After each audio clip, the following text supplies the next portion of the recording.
Hello guys, welcome to our channel, The Surgery Times. Okay, follow us in Instagram, Telegram as well as YouTube. And in Telegram, we are doing daily quizzes about surgery as well as anatomy. So subscribe it and join the channels. So our today's topic is we will discuss about X-ray, and these are basics mainly. Okay, because extensive X-ray study you can read in radiology as well as medicine. Okay, so surgical point of view, what is the significance of X-ray? We will discuss here. Okay, so first of all, let's start it. So there are two views mainly important in case of surgery. So one is PA view and second is AP view. So first is PA view. PA means posterior anterior view. That is P. The first letter you should remember. The X-ray beam should be focused from the behind. That is posteriorly. Okay, the man will stand like this. X-ray film towards the chest, and opposite to that from the back, the X-ray beam should be come. Okay, and the X-ray film should be anteriorly. This is PA view, whereas AP view is done in case of moribund patients as well as ICU cases who cannot walk mainly. Okay, or bedridden patients. And this is AP view, where the first letter is A, that is anteriorly. So the X-ray beam should come from anteriorly, and the X-ray film is in the posterior. So out of PA view and AP view, most commonly used is PA view as compared to AP view. AP view only done in case of serious cases like unable to walk mainly. So if a X-ray is provided to you, how will you identify whether it is PA or AP view? This is the doubt of many peoples. Okay, so let it be simple: PA and AP. Out of them, there are 3 points you should remember about. You have to see in the X-ray, especially the scapula, okay, and clavicle as well as rib or vertebra. Okay, don't go through the my writings. Actually, bad handwriting, but listen my words. Okay, so out of that, I am just writing. Okay, and wherever I will mark in the X-ray, you should follow all these my wordings and the my writings over the X-ray, specially. Okay, so let's start. First of all, after giving X-ray, how will you know PA or a P? Prior to that, you should know what you will go to see in the X-ray. So first is trachea, whether it is midline or not. Rest vertebrae is visible or not in the midline. In the side ways, the ribs are sorry, the clavicle, how it is present. The ribs normal or not. The X-ray of chest, that is chest view, lungs view is normal or not. Okay, all these things you should see. And in surgical point of view, whether there is gas on the diaphragm, mainly in the right side, as well as any air fluid level, you should remember all these things. So beyond that, how will you identify whether PA or FP? So we can see in the both the X-rays. Okay, first of all, main distinguish point is scapula. This is more important and you can easily catch. So the scapular border should be outside of the lungs, and the clavicle is project over the lung field, through the lung field, whereas here the clavicle is above the lung field. Okay, you can see here this is the lungs and the clavicle is above the lung field. These two are main, and also you can see the ribs as well as the vertebrae quite prominent over here. It is not visible here, but while you are seeing a X-ray, you can visualize more clearly. So here you can see PA and AP view. Both are given simultaneously, and it is a clear view. So remember this. First of all, PA, the X-ray beam should be come from posterior. Okay, remember this. This one is much important because as MCQ also coming like this, and AP, the X-ray beam come from the anteriorly. Okay, after that, in PA view, what are the significance? How will you identify? See this clavicle is through the lungs field, whereas here the clavicle is above the apex of the lung fields, towards the apex. Okay, next, more important is clavicle. It is totally outside the lung field, clavicular, sorry, scapular shadow. Okay, here the scapula is you can mark over the lungs field. So it is a AP view. Okay, and the vertebrae you can mark out over here. These are more prominent in case of PA view. and more commonly done is PA view, AP view only, and it can be done in sitting as well as in supine position. Remember? Now next, this is the again the difference between PA and AP view. So erect position, supine or sitting position, away from the long field scapula. This is important. Okay, you can after reading this, you can see 2-3 fields, and you can easily identify about by seeing the scapula. I am always preferring this, and also to some extent clavicle. Ribs only if fracture you can go through this. Otherwise, this is very indistinct also, but 2-3 from a distance you can identify by seeing the 2-3 points, whether PA or AP view. Okay, and one while taking the X-ray, in case of PA view, the patient's hand should be over the hip. Okay, here in case of PA view, whereas in the thorax, side of thorax, in case of AP view, rest all are not necessary to remember in surgical point of view. So PA, AP. So why PA is always preferable as compared to AP? Because suppose a patient is standing over here.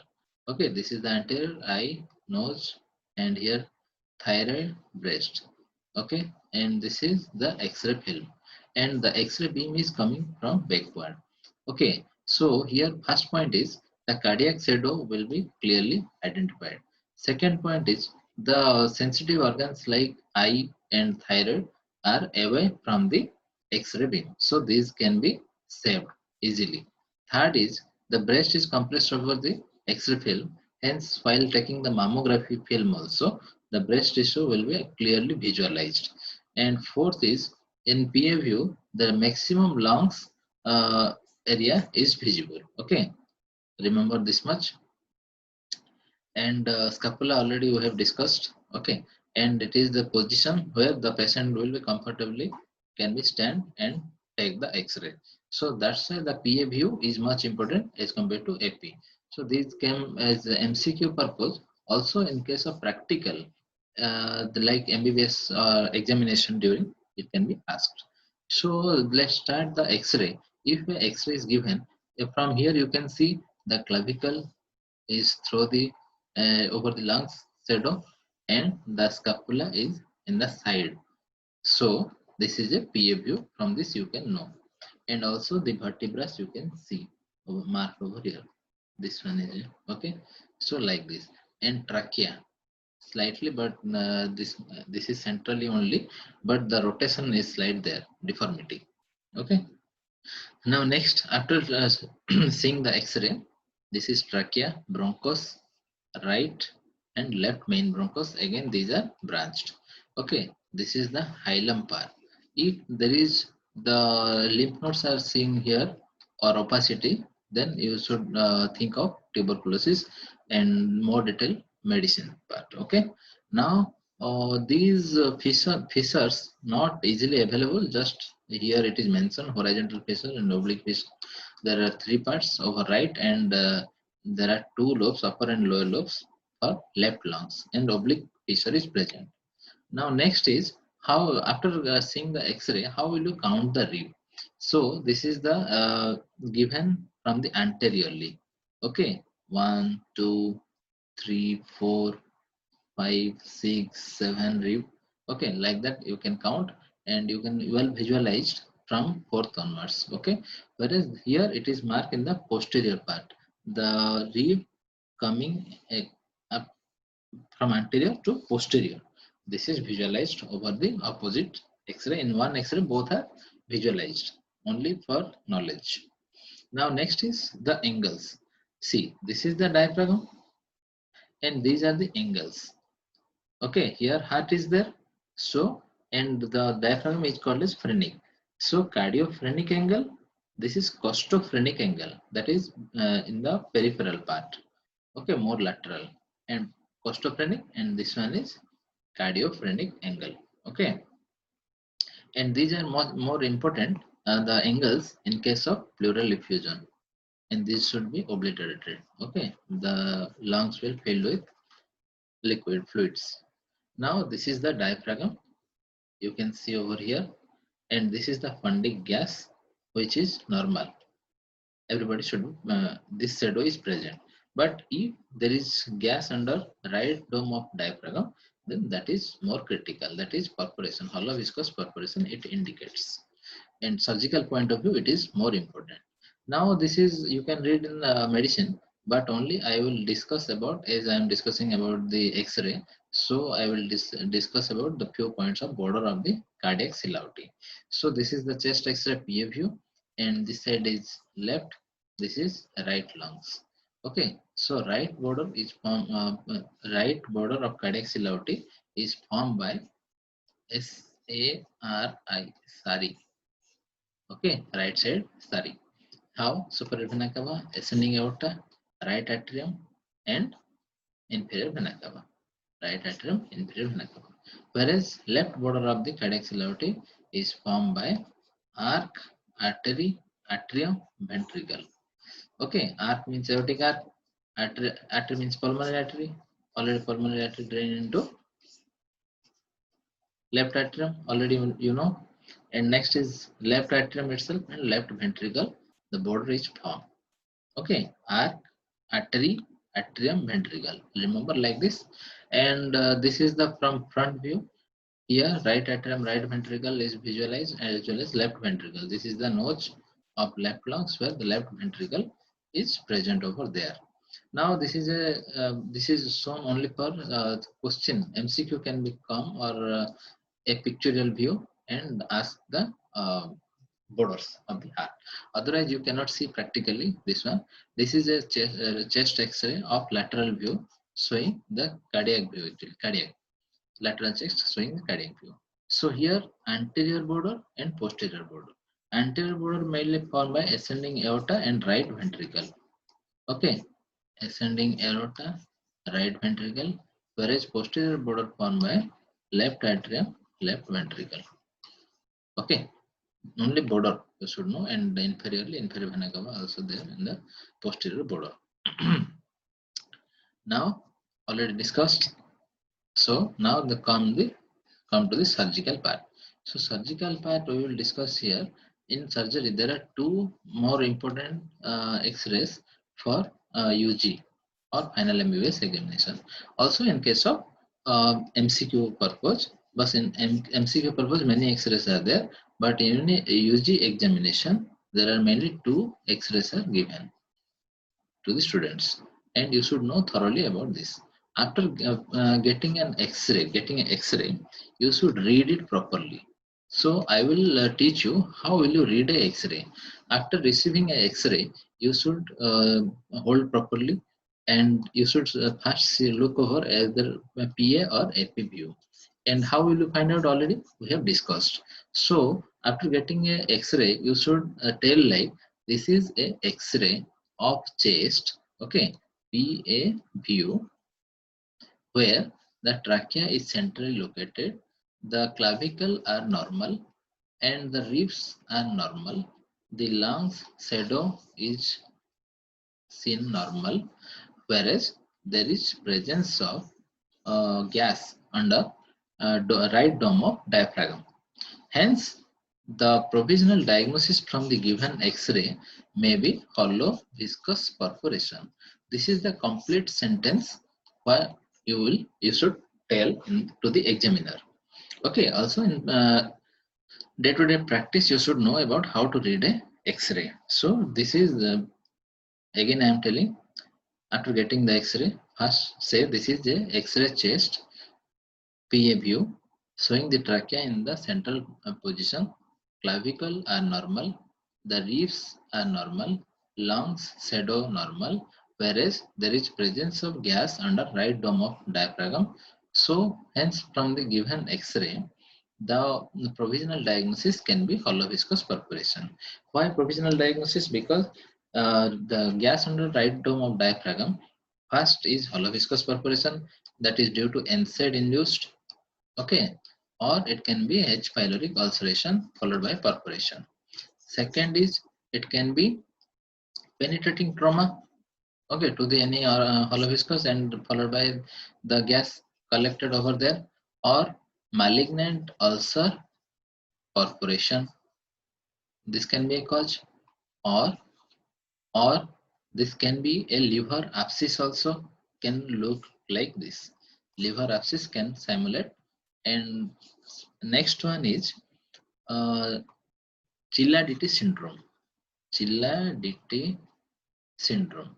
Okay, Chilaiditi syndrome is nothing but when this is the dome of diaphragm and this is the liver. So when the colon is mainly transverse colon comes in between the uh, diaphragm and the liver, then the colonic gas is come in the X-ray, and that is called a Chilaiditi syndrome, which simulate as gas under right dome of diaphragm as hollow viscous perforation, but it is in normal condition it can occur. Okay, so uh, another condition you should know, sixth one, okay, is uh, gas after laparoscopic operation. So if suppose the patient underwent laparoscopic cholecystectomy 2-3 days before, then there must be collection of the gas, and it could be simulated as gas under the diaphragm. So all these cases can confuse you as hollow viscous perforation. So in hollow viscous perforation, if at all the patient came, and more common is duodenal perforation, and that too D1. And it can be also the perforation occur due to NSAIDs or H. pylori ulcer followed by perforation, or blunt trauma abdomen followed by perforation, or penetrating trauma to any organ, hollow viscous. Okay, so now the question, clinical question. The patient will come with clinical features of pain abdomen. Okay, first is pain, second is fever, third is vomiting. These must be present. Okay, mainly pain, and followed by he or she may develop distension of abdomen. Okay, so on examination, there is presence of tenderness over the abdomen as well as guarding or rigidity may be present. Okay, this should you remember. And also in the cause, another I would like to say appendicular perforation.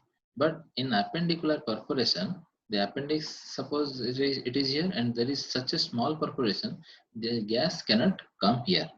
Okay, so but you should remember another differential diagnosis of hollow viscous perforation or gas under diaphragm is can be a appendicular perforation.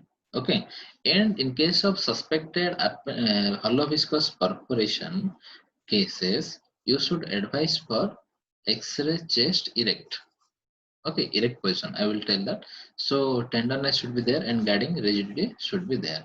So after receiving the patient, what will you advise first? First is management is resuscitation. Okay, so resuscitation by giving IV fluids adequately with large bore cannulas as the patient might be in shock. Second is you should provide a nasogastric tube, okay, as well as a Foley's catheter. Okay, Foley's catheter in order to know about the urine output. Okay, whether adequate resuscitation is going on or not, that can be detected by putting a Foley's catheter.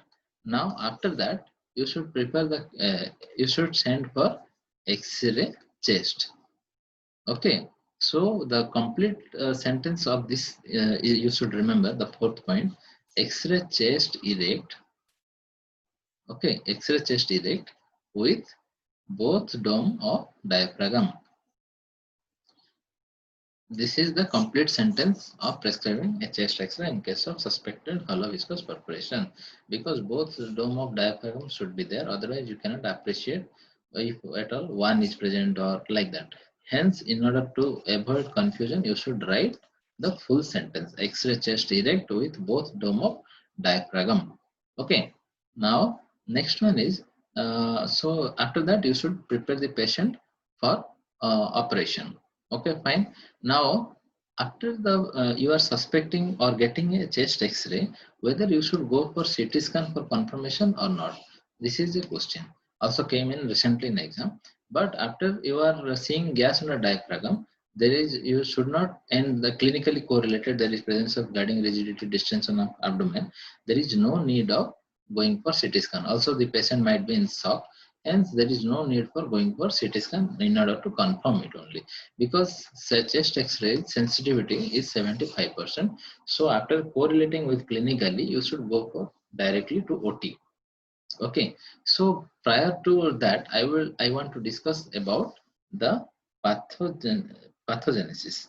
That is, perforation. Hollow viscous perforation can be presented with three stages are there.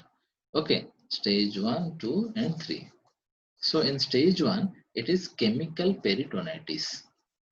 Okay, so suppose here it is the duodenum and this is the perforation. So the content of the duodenum is come out, or anywhere in the intestine, that will come out after perforation. Okay, so when it come out, so the mostly from the duodenum it come as acidic. So it will act like a irritant inside the abdomen. So causes the chemical peritonitis. Peritonitis is nothing but the inflammation of the peritoneum, which is caused due to the inner content of the viscous come outside through the perforation. And after that, the second stage will occur after few hours. That is the stage of illusion. Okay, stage of illusion. Illusion means what? It is perforation, but you cannot appreciate it clinically, because after the a content from the intestine come outside, the peritoneum, that is alkaline fluid and acidic fluid, will combine over here and make it neutral. Hence, in this stage, only slight pain abdomen or mild pain abdomen should be there. So, not more so appreciate here as hollow viscous perforation. But after again the third stage, there is severe bacterial peritonitis occurs. Okay, bacterial peritonitis, where there is abdominal distension along with severe pain abdomen should be there. So after receiving a patient clinically, you should see about vitals. Tachycardia, hypotension is more chances because patient might be in shock. As well as also there is absence of bowel sound. In surgery, only one case the stethoscope is required, unlike a physicians, that is to hear the bowel sound specially. And also whenever there is a case of pain abdomen coming to casualty, always do a per rectal examination. Okay, so remember all these points, because nowadays clinical questions are framing from all these points only. Okay, as if you are managing in casualty, how will you manage? So these are the questions coming nowadays. Okay, so many people are panicking about one liner and lengthy type question. So one liner is most common site of perforation is D1. Okay, got it. There is choices like duodenal perforation, transverse colon perforation, ascending colon perforation, descending colon perforation. So duodenal perforation. This is one liner. The same question I will frame into a lengthy question or clinical question. A 30-year male came to your casualty when you were on duty, and he complaining of pain abdomen since one day, and the history of vomiting of many times, and there is history of fever since today morning, and not past platus or stool since today morning. Now the he is no known case of diabetes, hypertension, under medication. He first attended nearby CHC to for the complaining of pain abdomen, and took some antacids and analgesics, and the pain aggravated since last night. So what from the given, and the X-ray is given shown. So most probable cause of this case, or most probable diagnosis for this case, is hollow viscous perforation, intestinal obstruction, fourth is liver abscess, fifth is any of the above, or none of the above, sorry, none of the above. So the thing is, I am telling the same question, they are framing a lengthy, okay, in order to confuse, in order to divert you, but you should remember the concept, so that never you will wrong a question. because same one liner only they are framing as lengthy questions. So never you consider that if I am not preparing for a lengthy question, I will be a failure. It is not like that. Always remember the concept and you must click the correct answer. So while preparing for OT in this case, in case of perforation, first this is the abdomen, okay, and this is the umbilicus. So supraumbilical usually given because of chances of D1 perforation is high, and it can be extended below umbilicus as per requirement intraoperatively. Okay, after that there is gross peritonitis and fluids are accumulated over there along with flex. So peritoneal toileting is done. It is by normal saline, warm normal saline. The peritoneal toileting is done, and after the finding out of the perforation, what happens? We are taking the bite from both side of the ulcer, and we are closing in transversely.